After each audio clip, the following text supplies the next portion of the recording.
नमस्कार दोस्तों, हमारे YouTube चैनल में आप सबका स्वागत है। अभी गणपति बाप्पा आ रहे हैं, तो आई होप सबकी तैयारियां शुरू हो गई होगी। गणपति बाप्पा, जिनको हम बुद्धि की देवता मानते हैं, और कोई भी कार्य शुरू करने के पहले उनका आशीर्वाद लेने के लिए हम गणेश पूजन करते हैं। तो सारे देवताओं में पहला मान उनको ही मिलता है। हम उनको अलग अलग नाम से जानते हैं। विनायका, विघ्न दूर करने वाले हैं, इसके लिए विघ्नेश्वरा, या बड़े पेट वाले हैं, इसके लिए लंबोदरा। अभी भारत में ही नहीं, लेकिन भारत के बाहर भी गणेशोत्सव की शुरुआत हो गई है।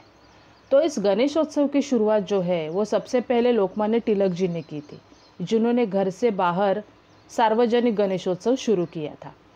स्वतंत्रता की जो भी जर्नी थी, उसमें लोगों को इकट्ठा लाने के लिए और वो मैसेज पहुंचाने के लिए उन्होंने इस उत्सव की शुरुआत की। और रेस्ट जो हिस्ट्री है वो हमारे सामने ही है। ये जो पूरा उत्सव है वो एक आनंद की लहर निर्माण करता है लोगों के मन में, और सभी जगह एक अलग ही वातावरण रहता है। चाहे कोई भी हो, वो उससे दूर नहीं रह सकता। इसमें किसी भी कास्ट का लिमिटेशन नहीं है, आपकी पोजीशन का नहीं है, आप कौन से, आपकी उम्र क्या है, आप लेडीज़ हो जेंट्स हो, उसमें कुछ फ़र्क नहीं पड़ता। सारे लोग सिर्फ उसको सेलिब्रेट करने के लिए मशगूल रहते हैं और एक दूसरे के साथ मिलकर ही ये उत्सव मनाते हैं। पूरे, हम कहेंगे कि पूरे जो भारत में ही नहीं लेकिन बाहर भी ये पूरा उत्सव जो है वो एक आनंद की लहर ही उत्पन्न कर देता है। 10 दिन के लिए वातावरण ही अलग हो जाता है। चाहे हम घर में भी रहे, हमारे घर में गणपति बाप्पा ना भी हो, लेकिन वो हम महसूस कर सकते हैं कि वातावरण बहुत ही अलग रहता है। बच्चे इसमें से बहुत खुश हो जाते हैं कि 10 दिन उनको छुट्टी भी मिलती है और उनको सेलिब्रेट करने के लिए भी मिलता है। और वो तो हमें पता ही है कि पढ़ाई नहीं करनी पड़ती है। कोई उनको कहता नहीं कि भाई पढ़ ले, क्योंकि सारे लोग जो है गणपति बाप्पा का जो उत्सव है उसी को सेलिब्रेट करने में लगे हुए रहते हैं। कई मुस्लिम भाई बहन है, वो भी अभी सेलिब्रेट करने में शामिल हो जाते हैं। हमारे कोई फिल्म स्टार है, हमारे स्पोर्ट्समैन है, तो उनके लिए भी ये जो गणपति बाप्पा का उत्सव है वो एक अलग वातावरण लेके आता है। अभी इंडिया के बाहर भी उनकी शुरुआत हुई है। हमने देखा है कि फ्रांस और पेरिस में भी, वहाँ पर भी अभी लोग उसको मनाने लगे हैं। लेकिन क्या आप जानते हैं कि गणपति बाप्पा की मूर्ति हमें कई स्पिरिचुअल सिंबोलिज्म बताती है, कई मैसेजेस बताती है, और उनको बुद्धि के देवता क्यों कहा जाता है? आइए देखते हैं। उनको लंबकर्ण कहा जाता है, हाथी के बड़े बड़े कान हैं उनके, लेकिन वो संबोधित करते हैं कि दूसरों की सुनो, सिर्फ अपना मत सुना उनको, उनकी सुन लो कि वो हमें क्या कहना चाहते हैं। छोटी छोटी आंखें हैं, वो हमें बताती है कि अच्छे चीज़ों पे ही फोकस करो और कॉन्सेंट्रेट करो और अपना जो भी है लक्ष्य है उसको पालो। तीसरा है, उनके हाथ में हमेशा कुल्हाड़ दिखाते हैं, जो बताता है कि जितने भी अटैचमेंट्स है उसको निकाल दो, उसको तोड़ दो, तो ही आप आगे जा पाओगे। ब्लेसिंग से उनका हाथ सदा ऊपर रहता है। उनके सामने कोई भी आए उससे कुछ फ़र्क नहीं पड़ता, चाहे चोर हो, चाहे लुटेरा हो, चाहे कोई अच्छा आदमी हो, कोई संत भी हो, लेकिन सबके लिए उनका आशीर्वाद का भंडारा हमेशा भरपूर ही रहता है। बड़ा पेट है, जिसे हम उनको लंबोदर के नाम से जानते हैं, जो बताता है कि अपनी कैपेसिटी को बड़ा करो। सुख हो दुख हो सबको आप पचा लो, उससे कुछ फ़र्क नहीं पड़ता, लेकिन अपनी कैपेसिटी इंक्रीज़ होने के वजह से आप चैलेंजेस को फेस कर सकते हो। उनका बड़ा सर दिखाते हैं हमेशा, तो वो ये प्रबोधित करता है कि हमेशा सोच बड़ी होनी चाहिए, तो ही आप बड़ा कार्य कर सकते हैं। एक दंत कहा जाता है उनको, एक ही दांत है, तो ये कहता है कि जो भी लाइफ में अच्छा है उसको ही रखें, और जो भी बुरा है आप उसको निकाल दो, उसको रखो ही नहीं, एक को ही रखो।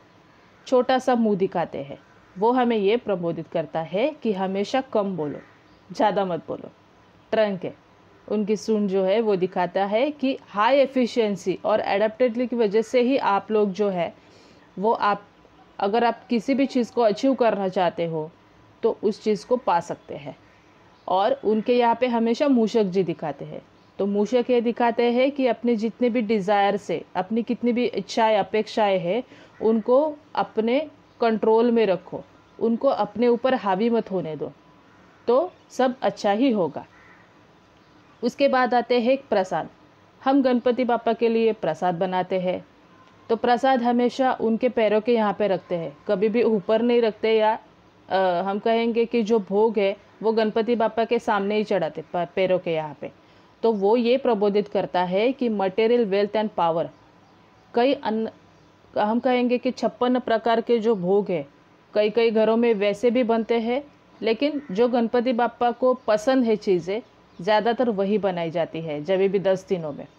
और वो हमेशा हमने ये भी देखा है कि लोग कांदा लहसुन के बिना भोजन बनाते हैं गणपति बापा के लिए। आप भले ही कुछ भी खाओ, लेकिन बापा के लिए तो हमेशा प्योर भोजन ही बनता है। तो बापा यही बताते हैं कि वेज फूड अच्छा है, और अगर आपको प्योर रहना है, मन को प्योर रखना है, तो आपको, कई लोग जो है वो कांदा लहसुन को व्यर्थ मानते हैं, उससे ही हमारे अंदर निगेटिविटी फैलती है, ऐसे कई लोगों का मानना है। इसके लिए वैसा ही भोजन उनके लिए बनाया जाता है। और मोदक का लवर मुझे लगता है कि पूरे ब्रह्मांड में मुझे नहीं मिलने वाला कि जो लोग मोदक को पसंद नहीं करते। तो मोदक इसके लिए प्रतीत किया जाता है कि जो भी एफर्ट्स, जितना भी परिश्रम आप करोगे अपने आप को इम्प्रूव करने के लिए, उसका फल हमेशा मीठा ही रहता है। लेकिन इस गणेश चतुर्थी के पीछे रियल मैसेज, अगर हम अभी कोरोना ने हमें सिखाया है, या हमने इस 4-5 महीनों में जो भी हमने एक्सपीरियंस किया है, उसके बेसिस पे अगर देखेंगे तो गणेश चतुर्थी का नया ही मैसेज अभी हमें मिल रहा है। वो बहुत पुराना है ऐसा भी नहीं, पहले था लेकिन हम भूल चुके थे, जिसको अभी रिमाइंड करने की ज़रूरत है। तो पहला मैसेज हमें ये मिलता है कि अपने आप को इंटरनली इम्प्रूव करो, बाहर की दुनिया में मत झाँको। इंटरनली इम्प्रूव करोगे तो आपको जो चाहिए वो सब मिलेगा। दूसरा ये कहते हैं कि वेजिटेरियन फूड ही अपने हेल्थ को अच्छी रखने के लिए अच्छा है। नॉनवेज खाओ लेकिन उसमें कुछ प्रमाण रखो। तीसरा है कि don't differentiate in the peoples, all are same. कुछ फ़र्क नहीं पड़ता कि ये कौन से कास्ट के हैं, ये कौन से जेंडर के हैं, ये बड़े हैं, छोटे हैं, रिच है या फिर पुअर है, उससे कुछ फ़र्क नहीं पड़ता, सब सेम है। सबको सेम भावना से देखेंगे तभी हम उनके साथ अच्छा व्यवहार कर सकेंगे। चौथा मिलता है कि keep the unity and understand each other, एकात्मता की भावना जो हमें कई संकटों से बचाती है। अभी कोरोना के जो भी सिचुएशन था या जो भी लोगों ने अभी भुगता है, तो उसमें यही देखा है कि एकात्मता की भावना ही हमें बढ़ा के लाई है। कुछ फ़र्क नहीं पड़ा उससे। और कोरोना या फिर ऐसी कोई भी बीमारी आएगी या ऐसा कोई भी संकट आएगा तो क्या वो ये देख के आएगा कि हम भारत में रहते हैं या और किधर रहते हैं, कि आप गरीब हो या फिर आपके पास पैसा है, इससे कुछ नहीं फ़र्क पड़ता, सारे एक समान है। तो हम डिफ्रेंशिएट करने वाले कौन होते हैं? हम कौन होते हैं कि प्रकृति के इस नियम को बदले? तो हमें भी उसी के नियम को मानना चाहिए। तो एक दूसरे को समझ के ले लो और एकात्मता की भावना बढ़ाओ। और दूसरा ये है कि unity and cooperation is the key of happiness. एकात्मता की भावना और लोगों को सहकार्य करना, यही आनंद की गुरु किल्ली है। इसके अलावा और कोई गुरु किल्ली हो ही नहीं सकती। तो आप गणपति बापा को ला रहे हैं या नहीं भी ला रहे हैं, आप सार्वजनिक उत्सव में भी शामिल हो रहे हैं। इस साल तो गणपति बापा बहुत ही शांतिपूर्वक और सिंपल तरीके से मनाए जाएंगे। कुछ धाम-धूम नहीं होंगे, क्योंकि बहुत सारे घरों में अभी भी हम देख रहे हैं कि बहुत प्रॉब्लम फेस कर रहे हैं। और कोरोना की वजह से भारत सरकार ने भी ये आदेश दिया है कि आप शांतिपूर्वक बिठाएं और ज़्यादा कुछ लोगों को इकट्ठा ना करें, ताकि इस जो रोग की बीमारी है वो ज़्यादा ना फैले। इसके लिए ही ये प्रिकॉशन लिए गए हैं। तो गणपति बापा आपके जीवन में और आपके फैमिली मेम्बर्स के जीवन में भी आशीर्वाद की जो लहर है वो लेके आए। आपका स्वास्थ्य हरा भरा रहे और आपका जो घर है वो समृद्धिपूर्वक रहे, यही हमारी प्रार्थना ईश्वर के चरणे। चलो गणपति बापा मोरया। अगर ये वीडियो आपको पसंद आया होगा तो प्लीज़ इसको लाइक करना और आपके जो भी प्रियजन है उनके साथ शेयर करना ना भूलें। Thank you very much.